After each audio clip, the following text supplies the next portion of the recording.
So we're live with the Going Bananas show, and the first guest, I couldn't possibly be more proud than to have Lili Paul-Roncalli. Thank you so much for having me. It's an honor to be your first guest. No, well, it's truly my honor, really, but it's just amazing to get you here. Certainly now, with all this, the world is so unpredictable, and it's not easy to travel and everything, and you got here. Amazing, fantastic. Thank you so much. It's been such a lovely day today. Well, that's the Europa Park way. Yeah. We are entertainers here, and that's all we want to do. We want people to come in and have a great time, and we are super proud of this. It's amazing. Yeah. It's such a fun day. How are you doing? I'm doing good. Yeah. It's been a very exciting year, and of course, I think it's been different than we all would have imagined, but we're doing the best out of the situation. I have to say that I'm not a big watcher of TV. In this business that we're in live entertainment, and I know what's going on, but because of the lockdown, because of the corona situation, I found myself watching you avidly every week, even preparing my dinners around it. You know, I've got to get it ready for 8 o'clock because it starts at 8:15, and I thought I've got to be there, and I followed you completely. Thank you. And I just there's a million questions that I was asking myself watching you. You know, you've stepped from such a fantastic artistic circus world, and then you come into a different world, dance, taking you, let's say, out of your comfort zone. Yeah, it has. And how did you? I mean, it must have been a long time ago that you agreed to do this. Yeah, it was last year, and I really thought it through, but I thought, even as an artist, it could only make me better to learn all these dancing skills. I mean, it's a lot of training in a short amount of time, and I think I've never learned so much in such a short period of time. Well, your first focused desire was because you wanted to improve yourself, you wanted to learn something? Yeah, I thought it could only improve me as a performer. Which it certainly did. Yeah. But how did you cope with the nerves? Because I've seen you perform in the circus, and you've been doing that since, what, 5 years old? Yeah, I've been doing it for a while, yeah, right. 5, 6. But then when you do that, and then you go into, you haven't got years and years and years of experience behind dance, and then you're going to be live on TV. And I'm thinking, because I've had this experience in live entertainment, performance, but I'm always super well prepared, as you are. You've got years of experience, you've done all the mistakes that you're going to do. So you know to watch for, but then now you're working with a partner that you don't know really well, and I just wonder how you actually cope with that. At the start it was hard because I'm used to practicing years and years before going on stage, and we got there and it was like, well, you have 4 days and you're going to be live on TV in front of 5 million people. So I was a bit like, and I kept thinking, that's not enough time, I'm not ready until the last second. So that was really a challenge to be happy with what you can do in 4 days. It can always be better. And I think it's like an opening night, every week. Every week. Totally. But it's a new costume, new show, new everything. Super impressive. You were fantastic. Thank you so much. But you deservedly won. And great for you, great for your whole family. Yeah, they were very excited. It was the only thing they could do on Friday nights because the circus was closed, and we could never really watch it the years before because the shows always start at 8. Right. So you're always working. So it's the first time we really watched the whole show. Yeah, in some way that created a lot more attention on this show now because everyone was pretty much locked down in some way, or certainly restricted movement. So I don't know what the viewing numbers were, but I imagine that it was significantly more than ever before. I think they've been the best since the first year. Yeah. Cool. So now you're not only a great artist, but you're a celebrity. A little bit. I don't feel like that yet. But I was just thinking, walking around the park with you today, I was thinking I probably wouldn't have been able to walk comfortably around the park with you if you didn't have your mask on, because everyone would have stopped us. Because I saw a few people double looking, but then with the mask, it's sort of okay. I thought, what it feels like it's 50 degrees, but I think it's just over 30. And I thought, we'll get stopped on every, well, actually someone, when you were in the studio, arrived, somebody came and asked if they could have a photo taken with you. I didn't know. Yeah, I think with the mask, it's it's kind of like a good year to win, because you're like still really undercover when you're outside. Yeah. So it's a bit of, you got both. How does that feel about your new celebrity, because of social media is just nuts now, more so than ever, and are people watching you and gossiping about you? And I mean, it's fun on one side, but you do become more aware of what you post, and you look at every detail of something. When you look at a picture, you got to look in the background. In the background, what happens? What you get more aware of everything around you. I think you got to be more careful. I mean, there's always people that try and find a little something.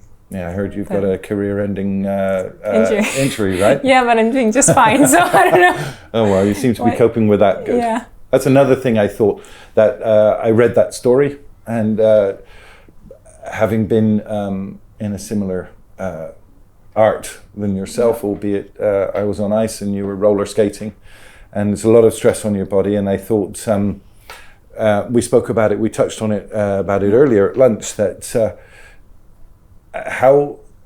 how many years in your life are you performing but always protecting an injury? Because at some point your job as a contortionist as well, with you being not 150, certain huge amount of stress on your body, and I just wonder how you're coping with that. It is. I mean, you got to take care of your body from a very young age, and of course I go to physiotherapists and I take care of myself, and that way I've never had big injuries, but you always have a little something, but it's nothing that serious that would stop my career now.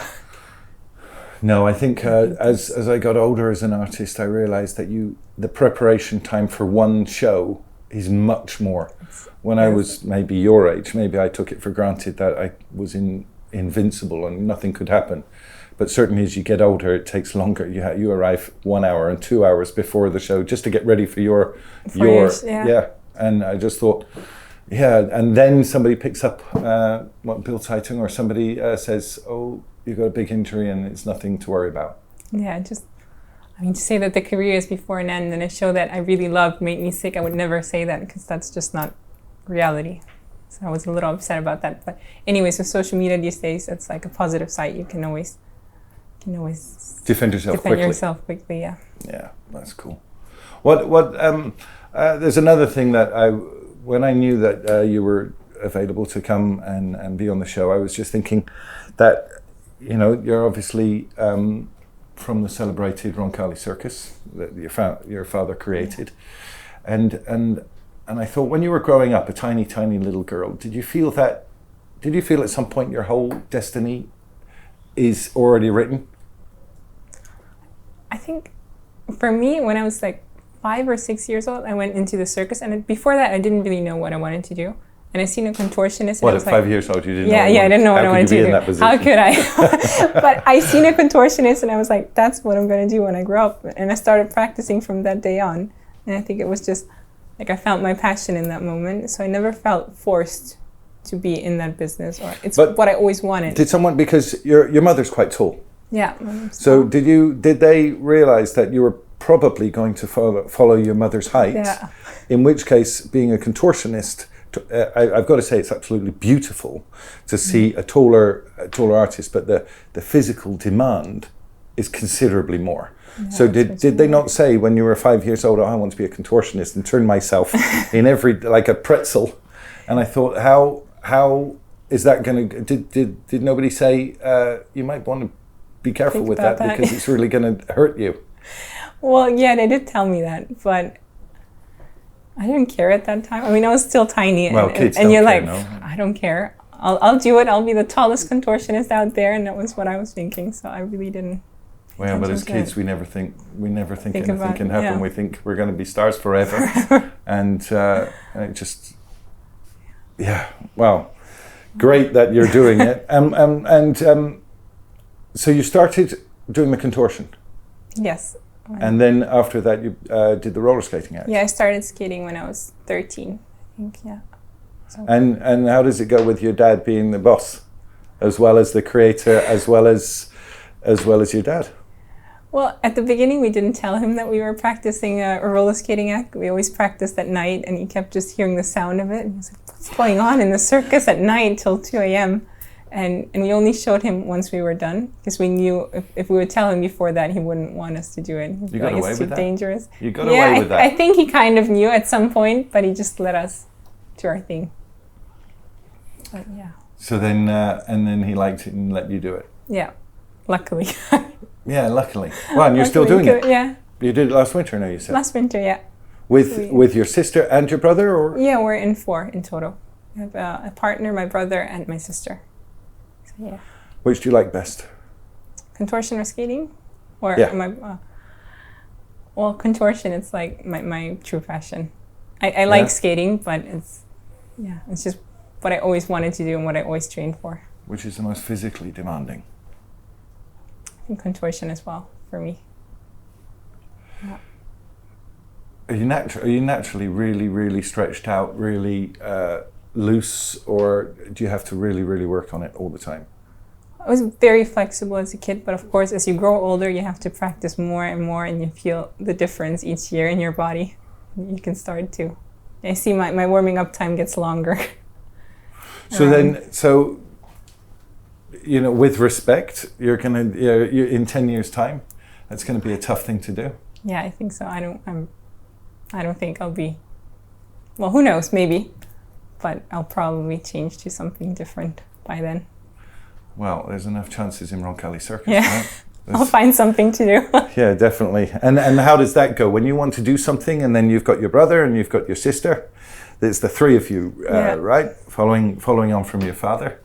And how does that when you want to do something, maybe your sister wants to do it, or your brother, and does that get complicated? Kind of, but at the moment we kind of split ourselves. My brother's in the Apollo variety in Düsseldorf. My sister has been with the circus, and I've been doing the events and more of the PR work. So we kind of all found something that we're good at and that we really enjoy doing. Well, that's perfect. So that's perfect. Yeah. So that makes your dad happy and your mum. That all the kids are happy and and the business is good. I mean, Apollo's going to open soon, no? Apollo's going to open September 4th, I believe. Yeah. And do you know how many people that you're allowed to invite into the theatre? I'm not sure, but it's not total capacity. And I know it depends on if we serve food or not. So if we don't serve food, we can, I think, have the whole Apollo. Because it's tables, so it's a bit like in the restaurant. I've been there, I love it. Yeah, and they're not so close. So. Yeah. But if we serve food, it's different. So we're still debating on what's the better choice. Right. And you're going to perform? Yes, not all the time, but mostly. I had some other work things in that time already, but I'll be there most of the time. So with your success now from Let's Dance, do you think that will take you into different things? Out away from your performance? Will you start doing different artistic endeavors or business endeavors or modeling or... You have the world is your oyster. Right now, there's everything's open for you. Well, I've started a couple different projects, and I'm really excited for them. They're still a little secret, but it's been fun. It's a whole different way. It's only us here. You can tell me. Nobody's going to know. Nobody's going to know. No, but we just came back from shooting the Austrian Haute Couture Award. So that has been a lot of fun. Yeah, it's a different experience to be in a big dress and do contortion in that big gown. Oh, you were. I was doing all sorts, and in the pool, it was a lot of fun. It was a new experience. I never really did like that sort of professional photo shooting, but it was something new, and fun. Great, really cool. What's a day in the life of Lili like? It really depends on the day, but I try to start my day with a workout because I feel like if I don't do it in the morning, I won't do it. Before breakfast? Yeah. I like doing it first things first. So. And then where are you going? Are you going to a gym, or are you doing it in your house, or? I used to go to the gym, but after lockdown, I just started enjoying home workouts more. And somebody helped you with that, or you did that yourself? Because you know what you need to do to make the parts of your body stronger or centered or something like that. But did somebody help? Do you have people that help you with that?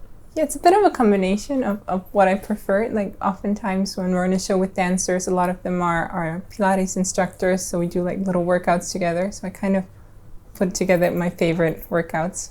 You haven't done a workout for the people to watch? No, not yet. YouTube workout with Lili? I should try, maybe in the future. Hey, I mean, you carry yourself beautifully. You're obviously a great artist. You've got great control over your body. I think a lot of people, men and women, would be interested to know how you keep that, you know, and how you stay like that. Yeah. And are you a fanatic eater, like salads only, or? No, I love to eat, and that's why I have to work out every day too. That's one of the reasons. I really enjoy food. Yeah. My mom's a great cook, and when you travel around, she's Italian mama. Yeah. Of course, she's a great cook.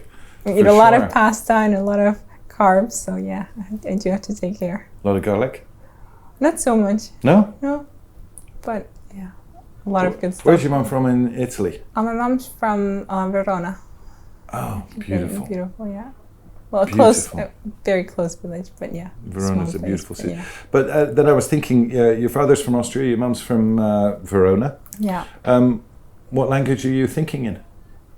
It really depends on who I talk to. I feel like the last conversation I had, that's just the language I keep thinking in. But you speak only Italian with your mum? I only speak Italian with my mom and only German with my dad. And what do you speak? What are the kids speaking? You and your sister and your brother? It depends.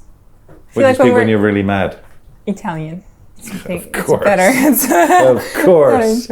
But it depends. When we're in Germany, we speak a lot of Italian, and then when we're in Italy, we speak German. It's fun. You can always talk about what you want, and your surroundings. Secret language a little bit. Well, Italian, there's quite a few people that speak it or understand Italian. How was it growing up on, because I don't know, and I'm sure on the Going Bananas show, we're interested. How was it when you grew up in a circus? And you're basically on the road how many months a year? 10 months a year. And how's that with education, looking at performing, training for your performance, and staying with the structure, the educational structure? I had a private teacher, so she would travel with me everywhere, and then I had online lessons. So it was a bit of both, because of course one teacher can cover all the subjects. But yeah. And your sister and your brother also, but they're different ages, so. Yeah, well, no, they went to a normal school because they didn't have that online system back in the day. Right. So they had to go to a normal school. So they started performing much later than I did too, due to that. Do you think that the focus of education, you lost something because that you're not with everyone in a school structure, or you think that it can be just as productive doing it on the road, basically? I think it's way more productive because I didn't have to wait for somebody else to get something. I could always work at my own pace, so that was great. I never had to sometimes you sit in class and you're dreaming about something else, and I couldn't really do it because I had someone next to me sitting there and be like, no, you're going to finish that now. Yeah. And I couldn't cheat because yeah, you only cheat yourself. I couldn't copy from anybody else, so I had to do all the work myself. So.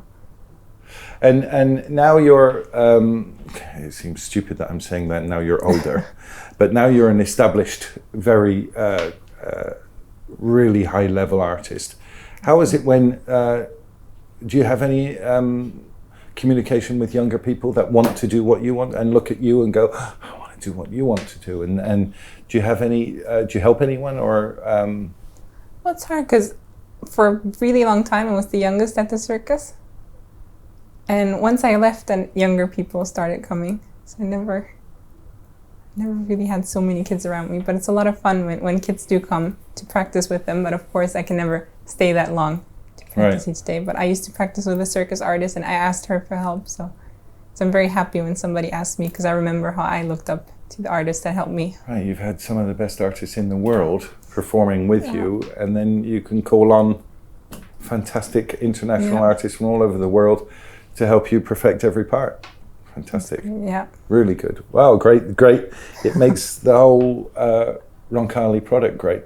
I got to say that the Roncalli circus is fantastic. Thank you very much. Love it, how it's really creative. I think when your father made the announcement that you're going to take the animals out of the circus, I thought, Roncalli are totally going to survive this because they are such a creative circus, and it wasn't necessarily their strength, the animals. The experience of Roncalli is just fantastic. That your attention to detail on whether it's the tent or coming in and all the whole environment and the costumes, and really great. I'm really excited every time I come and see the Roncalli circus. Really great job. Thank you very much. So this is completely out of when you're performing. What do you want? What do you want somebody to take from your performance? Do you get deep and sort of tell a story? And I mean, how do you create it? You've got a blank piece of paper and you say, okay, I'm going to perform next season, and how does the creative process start for you? I don't really tell a story, but for me, the way that I was so fascinated about someone who did contortion as a child, I always want an act that is child-friendly and that they're going to love and they're going to dream about when the show finishes for them. So of course, kids love very sparkly things. So I got a cat suit made by Swarovski, which has so many very nice crystals on it, and just when I walk in, the kids are just like, wow, and that was really important to me to get to them. I saw you years ago, I think, in that costume, and I was just like, actually, I couldn't believe it. I was sitting at the back, and I just thought, that is the most beautiful lady I've ever seen, but I wasn't sure whether you were real. It was just like, wow, it's and it was very all sparkly, completely sparkly, and I couldn't really see your face very well. And I just thought that you looked like it's like a porcelain doll or something. And then I thought, wow. And then I didn't come backstage, so I never saw you. And I thought, well, did she exist or not? No. But I did remember, we talked about it earlier, we toured around the park a long time ago. Yeah. I think it's something like 8 years. It must be 8 years ago. That's the last time I've been here. I just realized how long it's been. Yeah. It's changed a lot now. It has. It's amazing. If you come in through the gates, is it okay? We've just given you a whirlwind visit from from the first ride. You must have a favorite. A favorite roller coaster? A favorite ride? What would you do first here?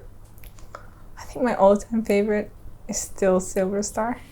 Silver Star. I think because the first time I came, it was like, I was fascinated by it, so it was the first thing I wanted to do when I got back, because I remembered it as well. Yeah, so when somebody mentioned Silver Star, your eyes lit up and said, yeah, we have to do that. We have to do that.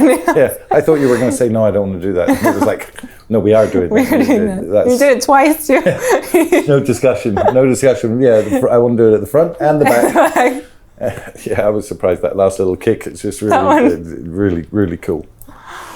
So what's next for Lili? Where do you want to be in 5 years? God, in 5 years. Where do you dream? Because now, like I said, the world is your oyster. You have all these people which are not only circus lovers, not only performing arts lovers. Now you're in the mainstream world. And there's this whole social media exposure, which is very easy, can be abusive, can be positive, negative, either way. But where do you, are you still in Roncalli performing in 5 years' time, or are you? I hope. I mean, 5 years ago, I would have never imagined my career to go this way, and I couldn't be happier with it. So I really don't know what to expect. I feel like it never happens what you imagine, and that's so the beauty much. of life, right? I think. How cool is that? That the worst. I can't imagine it to be any worse than if it's predictable. No, but I dreamed about my future, but it's much better than what I always wished for. So I'm so grateful that everything has turned out the way it did. I mean, I think that's what's cool about our business. Honestly, I mean, obviously, I was in some way similar to you in growing up in the artistic world, and then changing from the artistic world into the sort of management side. But how great is it that when we get the opportunity to do something different, and yes. You are super talented, super beautiful. The world is open that you can say, hey, I want to try that, and maybe it would take you off in a completely different direction.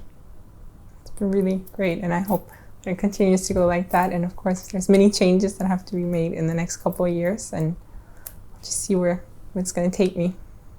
But You're worried Definitely. about I mean, we are going to survive it, but it will take a little time for the entertainment world to get over the corona situation. No, I think it's going to be the last sort of business that's going to recover from it, because we just live from audience and people being close to each other, and the whole experience. That's what we want.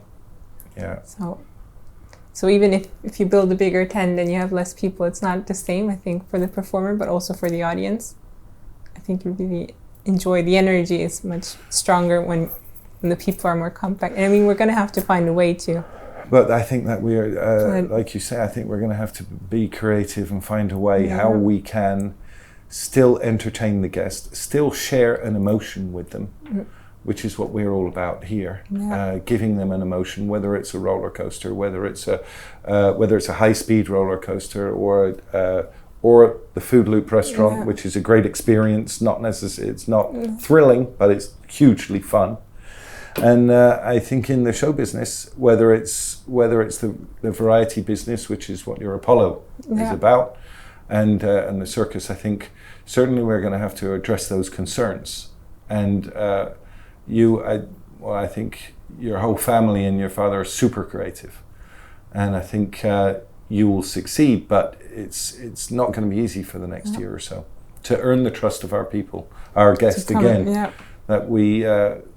Because there are circus diehard people everywhere. They just love it. Germany loves their circuses. And but now you've got to find another way how to give them the circus experience in a different way. I mean, you've lost the animals, and now we've got to find another way. I mean, we started with the drive-in shows this summer. But it is a different experience. It's strange if you don't see the audience. It was nice, but I don't think that's the solution we're going to go for. We tried, but we're going to have to keep thinking to find an even better solution. I heard you did that. I was totally respectful for you to try. I know that maybe the finance, you didn't make a lot of revenue from that, but you're trying to entertain your guest, and I think the people trust you to entertain. To do what you can for the guest, which will be the reason why you last for such a long time. So if you take circus and variety out of your, if you go to say London or New York and you want to go and see a big show, Vegas or something like that, what's the show you want to see? What's your style of something that you would like? It really depends on the place. Last time I've been to New York, I've seen the Lion King. It's my favorite Disney movie, so I had to see it. It was lovely. It was totally different. It's nice to see a show that's not so related to circus or anything like that. You always get new ideas. I think that's where your inspiration should come from, and maybe not from other circus shows, but from a whole different place. I think we can, in our business, we can get inspired by seeing a picture. Not necessarily a movie or a show or something. So you're into the musicals, the Disney musical? Not all of them. I only went to watch that one. Because as a child, it was like my favorite movie. So it's like, now that I'm here, I want to The problem is when you're performing all the time, you don't get the chance to travel and see other stuff. That's the thing, That's the thing. And once you do, it's all about... we went to Vegas, I think, 2 years ago. We stayed 2 weeks, and I think we watched over 18 shows. So we were watching more than a show a day, and it was like all about that. And in the end of the holiday, it doesn't even feel like a holiday because you're still in your environment. That's it. The problem is I've been to Vegas and I've seen 3 shows in one day, and I can't remember what I saw. Sometimes I even took a pen and paper and wrote it down to remind myself something that was very inspirational. You mix them up too. Yeah, you mix them up. I'm a little bit like that when I watch movies. If I watch 2 great movies in a row, I've lost it. Are you watching a new movie out of the 2? Yeah, exactly. Are you a movie buff? I do, but I can't watch them late at night. I always fall asleep, so it takes me like a couple of days to finish a movie. Well, that's okay. That's okay. And what language are you watching them in? I try to watch them in the original language. So if it's an English movie, in English. If it's a German movie, in German. Italian, in Italian. So. Did you learn your English in school, or have you been somewhere to intensively study it? Mostly in school. And last year I went to New York for, I think, 2 months and did like an intense English course there. To New York? Yeah. But it was more the experience than I spoke English before that too. I think I wanted to stay there for a while longer. You didn't perform there? No, I wanted to have like the whole study experience. Very cool. I was like in a campus and stayed in a dorm. Yeah? Yeah. What did they call it? Frat parties or something? Did you go to any of those? No, I haven't. Because it was like an all international. Do you go to parties? Sometimes, yeah. Yeah? Well, lately, not so much, but I hope soon. You won't be, maybe not before Christmas. Yeah. Maybe. Hopefully. Hopefully. But nice Christmas party, we'll see. Are you a dancer or are you a drinker? I think before Let's Dance, I was more of like drinking at the bar, and maybe now I'll be more of the dancer. I think I miss it more. Dancing. Yeah. So. Yeah, because you like got great timing. You're cheating. You're cheating. You're dancing actually with the music and totally in time, and everyone's like, "Oh God!" No, that one. Yeah, yeah. No, I'm standing at the bar. I am just watching, being a little more reserved, watching everyone. It's fun now. When I thought about this show and you were coming on it, I'm sort of quite interested, and that I want to get to know you. And it's not just. Of course, I'm interested in Lili, the Roncalli performer, fantastic. But then, how do you feel? How do you feel about yourself? Do you think that you should work harder, or do you think, or do you have any? I just want to know you, which I feel I'm getting to know you because I feel the way that you think on things. And then, how do you feel about yourself? How do you rate yourself of like, well, I'm pretty good at that, and I could work harder on that? I think most of the times I feel like I could work harder, and I think you can always be better. Mm-hmm. I feel like you should never settle down and feel like, oh, I'm doing good. I think you can always work on something. And there's so much to do. Like, I would really like to learn an instrument. My brother plays guitar, and my dad plays the drums, so that's something I might want to do in the near future. What's your? I mean, it's easy for somebody listening to this and say, "Well, Lili has everything in her favor." That she's very talented. She has a great discipline, a work ethic. She's beautiful. She goes on a dance competition, and it's out of her comfort zone. She wins it, and everyone loves you. But what's your motivation to go further? Because you've got everything. Somebody might say she has everything. But I mean, I'm only 22, so I feel like there's still so much ahead of me, and I know that I've been very blessed in the family that I've grown up with and all the possibilities I had in my childhood. But now it's like time to work myself.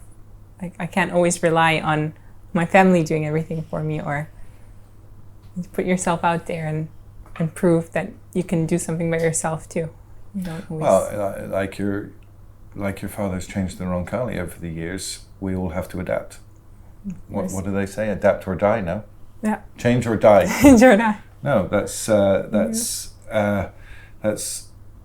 one thing sure in this life. And look at this situation going on right now. That we have to find new ways.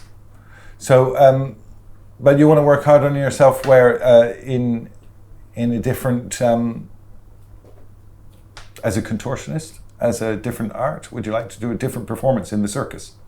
I would love to do aerial one day, so that's something I hope to do in the near future. You're okay up there? I was really scared of heights when I was little, but I feel like I got over it, so I feel like I might start Your dad soon. will never let you do it. My sister doesn't. Yeah, wow, But, he did. I mean, I shouldn't have said that because circus people, they know that's part of life. Circus life, it's you have to go up in the air and 10 meters high. I get quite nervous when I watch any aerial act. It just it makes me a little nervous. It's hugely exciting. Yes. But the kids might be just screaming and loving it, and I'm the one that's probably got my eyes down, just looking out. No, I mean, I was with your father. Actually, I was on the jury of a circus festival in Moscow a couple of years ago with your father, actually, and we were watching some just amazing acts. So, your father, I think, was looking for some great acts for you guys, and I was trying to bring some of those acts to us. A little bit competitive, but we supported each other. Yeah, totally. So your father's going to let you go up in the air and do a death-defying act? I think so. Well, I don't want to do anything too dangerous, but for example, I would really like to do the trapeze act. I feel like there's a lot of ring acts out there now and other things, and I feel like the traditional trapeze act to me is still the most beautiful, and it's a picture that you think about when you think about the circus. It's like, for me, that's the first act. If you said circus, that would be the first act that I think of. Flying trapeze, the flying trapeze. Yeah, and you want to do that. You want to do that. Well, I would like to do more of like maybe a bit of contortion in it, maybe not too crazy. I mean, but start with that and then maybe see where it can bring me. What's your biggest fear? Do you have fears? Do you get nervous or worried or insecure or? Fears. I really hate spiders. Yeah? I can't be in the same room as a spider. I'll freak out. So you're the one screaming, telling some big guy, come in and get this spider out of my room. I do panic. Yeah. Yeah? That's like the worst part. If I'm ever alone somewhere and there's a spider, it's just the worst. Of course, when you're working by yourself, you're in some hotel rooms by yourself, and that's like my biggest fear. If I see a spider there, I'm like, I can't survive. Can't do this. And does any of the circus arts, does that scare you? Because it is quite dangerous. You know, wheel of death, high wire, flying trapeze, but hopefully you'll do it with a net when you do it. But you've grown up with circus, so I can't even think that that's in your blood.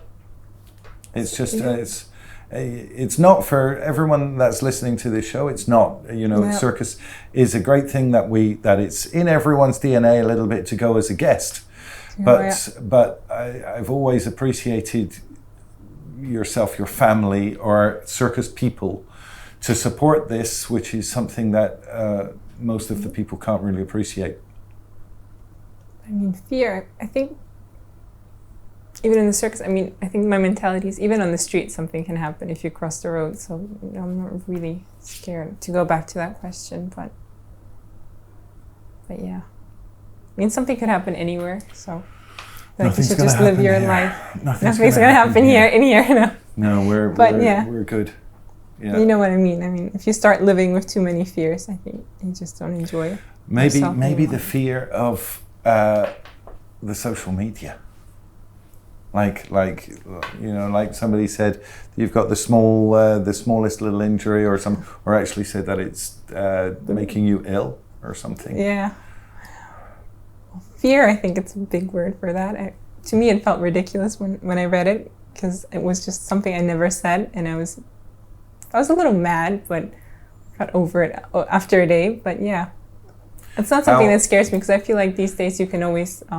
Did you take advice, or did you think how am I going to defend myself from this, and did you think, well, this is going to be part of my new life, because you've created all of this extra attention on you now, and then they make a story which you obviously know it's nothing, and I shouldn't even worry about it. But then many of your fans could possibly believe it. But did you think, how am I going to answer that question? And were you advised of how best to, you could have contacted them?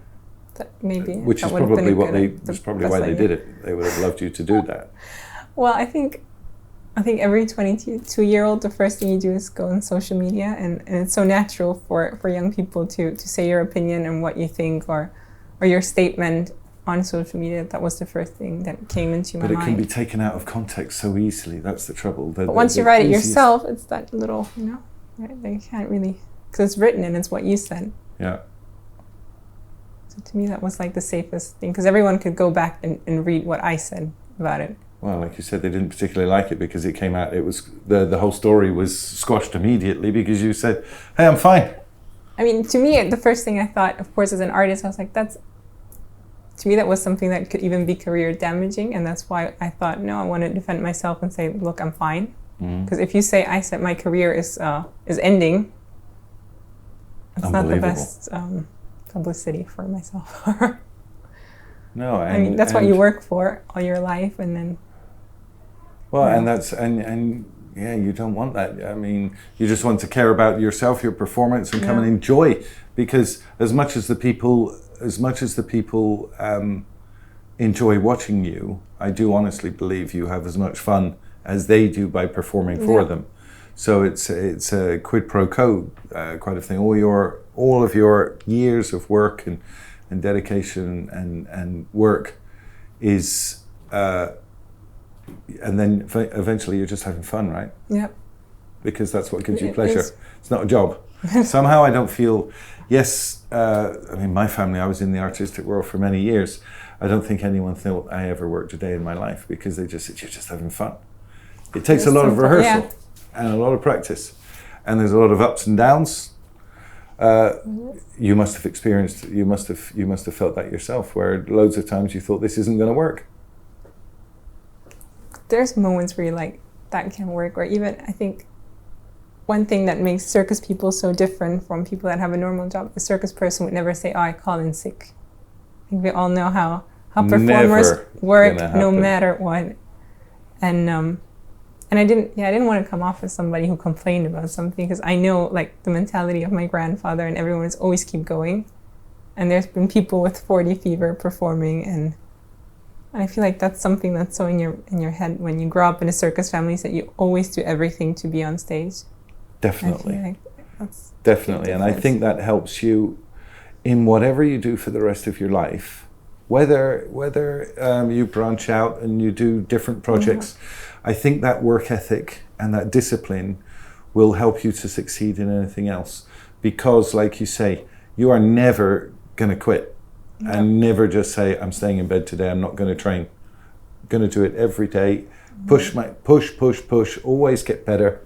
And I think a lot of international high-level sports people, which you can compare in some loose way to circus artists, they have a different work ethic. And what they have, not necessarily with yourself, a lot of sport high athletes, they've sort of got in some cases, a secondary education, because they had to at some point choose, where am I really going to focus? And of course you can't study 12 hours a day when you're a gymnast or an athlete, but they do have a different discipline to that. And like you say, they're never going to call in sick. We're not allowed to do that. No. One of my friends, an artist, said he was always late for check-in. You know, you've got to be there 30 minutes or an hour before the show. And he said, and he's always late. And if I'm late, it's because I'm dead and I'm not coming. And never missed a show. Have you ever missed a show? No, I've never missed a show. How cool is that? Yeah. I mean, there's, of course, if you do an aerial act and it's something super dangerous and you're not feeling well, it's understandable that you wouldn't work. But for me, I never felt like I was at that point that I just couldn't do it.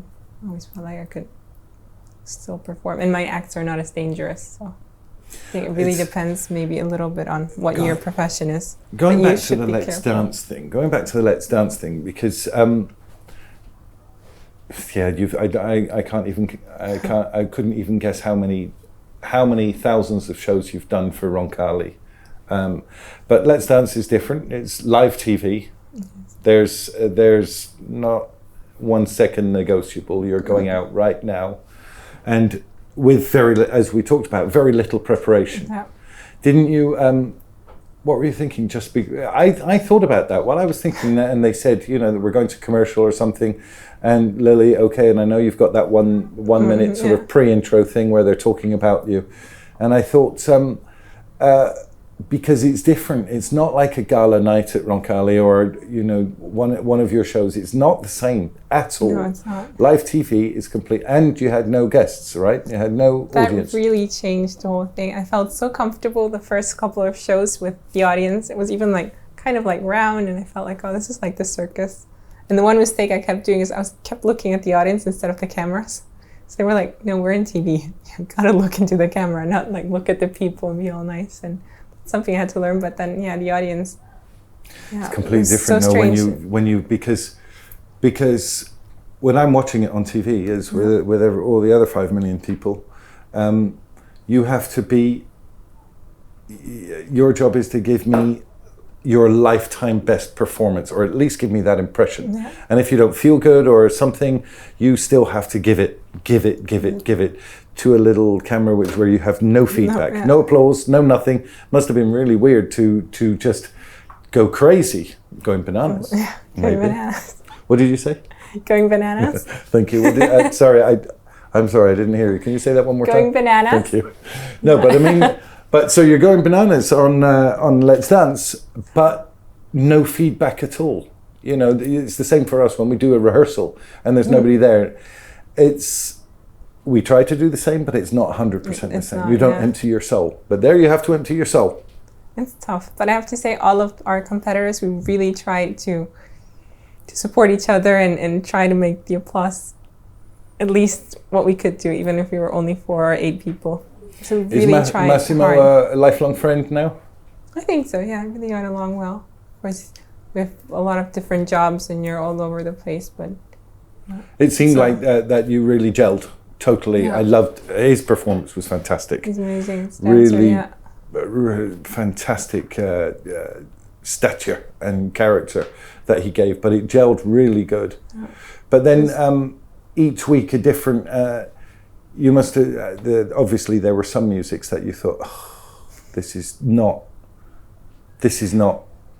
going to be cool. You got to really get used to it, and what I liked about the music that I got was it was really different each week. Yeah, totally. So I got to play a different role each and every week. So I really liked that. And we had Lollipop, and then we had some French dramatic music, and then we had something Spanish and more passionate, so it was always different. I thought when watching it, when you went obviously in some way Latin, I thought, well, it's totally you, because you're steaming with fire and passion, and but then when it was really cute, I thought, are you still going to feel in your comfort zone being cute because you're just a very, so let's say. Yeah, it's a different style. It's a different style, yeah. But you feel less confident?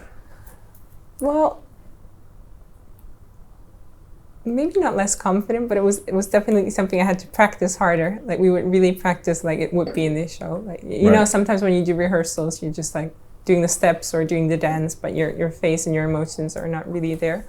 But with the more fun dances, I really had to do it all rehearsal long. Are you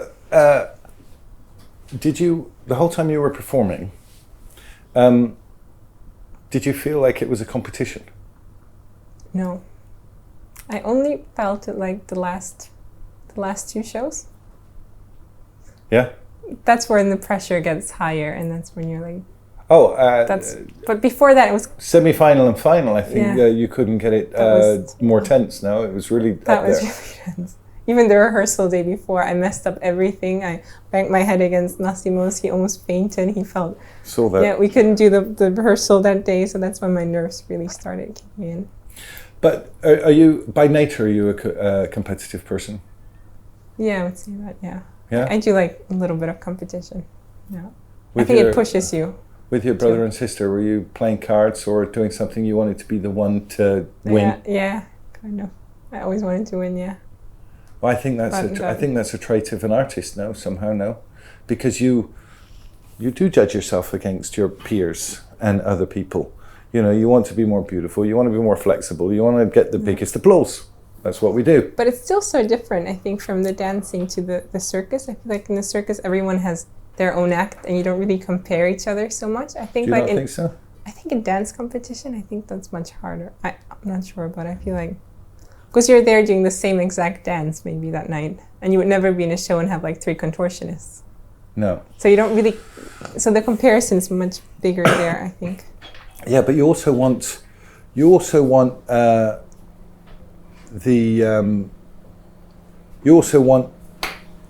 best applause. That's true, yeah. Of course, you gotta that's what puts you on stage. Yeah. You want it's a little competitive in the way that you want everyone to say, of course, every show I ever did, I wanted somebody to say I was the best thing in the show. Simple as that. And of course, you want everyone to say you were fantastic. So when you're dancing, you must have felt this. We're better than them, or we've got to beat them. Because there was a lot riding on it somehow. Somehow we wanted you wanted to win. You didn't want to come second. I didn't. Winning was not my main goal. I was like, I'm going to be the best I can be. I want to put everything in there. As long as you win. Really winning. I really wanted to get to the final. I won't lie, because that's when you get to do your freestyle and all the dances, and then I feel like you completed the whole experience if you got till there. Don't people say it doesn't matter whether you win or lose? It doesn't matter whether you win or lose, as long as you win. You would love to win, but I'd rather not win and be the best I could have been than won and messed it up. I feel like for my feeling, it would have made me more happy to not. You know what I mean? If I would have messed up everything and I would have known, I was the worst that night, how could I win? No, I've always... But that was like, the way it turned out was perfect. I've always thought if I've prepared well and I've done everything I can and I don't win, I'm sort of okay with it. Yeah. But I'm not sure whether I've ever just been lying to myself about that the whole time. Because you want to win. The whole competitor thing, whether you play cards or something, and it was a competition, you're the winner. You're the champion. Yeah. So it's maybe easy to say. Had you come second, you might think, oh. But don't you feel like you'd rather be second, but knowing you've done the best that you can, than win and be like, that was my worst performance ever, but I won, and it doesn't feel fair? I don't know. Well, it wasn't. I was lucky enough that it all turned out how I wanted, but I was my main goal was. Germany won the World Cup football, right? I think a couple of years ago. Yeah, who came second? I don't know. I know I really wanted to win. I would lie if I would not. There you go. But it wasn't my main goal from when I got into the show. It wasn't. That's the trouble. I think performance and sport, they do have a little bit that it's competitive. You want to be the best. You want the biggest applause. And whether it's Let's Dance, which is not really, it is a competition. It was presented. You know, I'm sure everyone was sitting at home. I told you, I saw my old 70-year-old guy that does the ice in the ice show here. And I told him I was going to meet you, and he's like, yeah, she didn't win because of her dad. She won because she was the best. She's gorgeous. She trained hardest, and she was great. And he was totally in the competition. He was totally like this. I have got to call him as soon as you leave to check, because he's very interested in your injury. Is it life-threatening or is it career-threatening? I mean, he will probably, if you get a message from him, it's because I gave him your number, because he's a nutcase. And he's totally, but he is Joe Public. He's Joe Public, and he's watching it. It was a competition. And he was very, very insistent that you deserved that and you won it outright. And had you not won, he would have been really upset. And he doesn't know you, and he doesn't know that any relationship between yourself and Europa Park, which is a really long relationship. I mean, do you? When, as I said, we walked around Europa Park years ago, and 8 years. Do you know the history? Do you appreciate the history that your father created, Roncalli, the same time as Europa Park? It's wonderful. I think both have grown into such beautiful places that let people dream and distract from their everyday life. I think that's what the two have in common. And that's it's amazing, no? Yeah. Two massive success stories, family owned. Yeah. You with your family, us with the Mac family, amazing. We're totally okay. You're part of the owning family, and I appreciate maybe that you have a lot of stress like that, because you have a lot of people working for Roncalli. How many people are working for Roncalli? 250.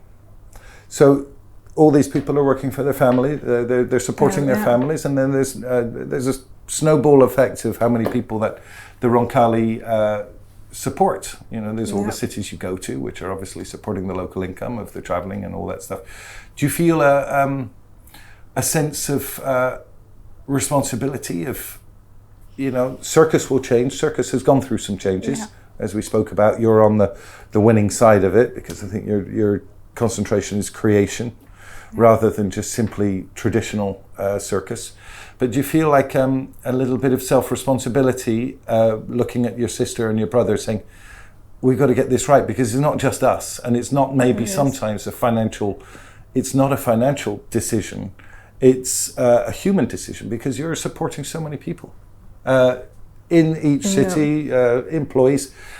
You worried about that? I mean, of course, it's a huge responsibility, and with life, I would say I'm not scared of the future and what happens when we take the business in our own hands. And I can't tell you if it's going to work out perfectly, but I know that we're going to do the best that we can to keep our little world alive. And I think circus, that's why people always say circus family. You really grow into that kind of family. And people have been working for Roncalli for over 40 years. How great is that? It's amazing. I think that they still want to stay with us. I think that tells it all. Well, it's because you care about your people, as we do here. We've got workers that are here since the first day, or even before the first day in the building. It's wonderful when you have people like that. But we're going to go through changes. You're going to go through changes now with immediate changes, as in with the corona situation, and I would suspect. We will go through some creative changes over the next 10 years. When you think how circus changed in the last 10 years, it's gone very different now. And I see a lot coming in the future, and you're the ones that have to, well, you did the hologram. Yeah. Amazing. I was in America, in some weird city in America, and someone said to me, hey, I saw somebody did a hologram in a circus in Germany. Amazing how far reach that is, and somebody that's not connected to the artistic world. And it just totally amazed me that this person would know and thought, okay, maybe they didn't remember the name of the circus, but they know that someone did something pretty damn good. You know, that it was out there and creative, and which is great. But then you got to keep it going, always be innovative. And I think the most important thing is to put the new world and the new technologies, but together with all the nostalgic things that my dad really cherished in the first years. And I think that's what people will remember when they come inside. That's when their childhood feelings come back, and that's when they feel like a kid again. And then they get inside and it's something totally new.